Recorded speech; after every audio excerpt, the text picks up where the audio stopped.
ప్రభువైన యేసుక్రీస్తు నామములో మీ అందరూ కూడా ప్రత్యేకమైనటువంటి వందనాలు.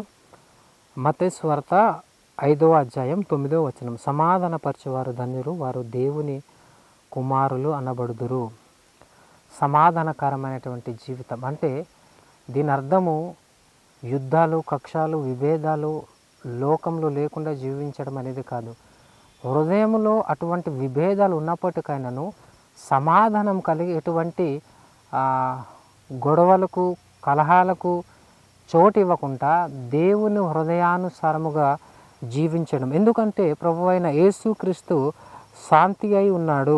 దేవుడు శాంతి అయిన దేవుడు మీతో కూడా ఉండును. 2 కొరింథీయులకు రాసినటువంటి పత్రిక 13వ అధ్యాయము 11వ వచనములు మనం చూస్తాం. ఉదాహరణకు అబ్రాహాము జీవితంలో మనం చూసినట్లయితే అబ్రాహాము లోతు కాపరులకు మధ్య చిన్న వారికి ఉన్నటువంటి ఆ మందలు ఎక్కువ అవ్వడం బట్టి చిన్న తగు అనేది వచ్చింది. వారి మధ్య ఆ తగులో మన మధ్య ఎటువంటి విభేదాలు లేకుండా మనందరం సహోదరులము కాబట్టి మన శాంతిని కాపాడేందుకు అని అబ్రహాం ఒక ముందడుగు వేశాడు. మనం కూడా మన జీవితంలో సమాధానం గల వారివై ఎటువంటి కక్షలు, గొడవలు, విభేదాలు లేకుండా జీవించేవారుగా ఉండాలి.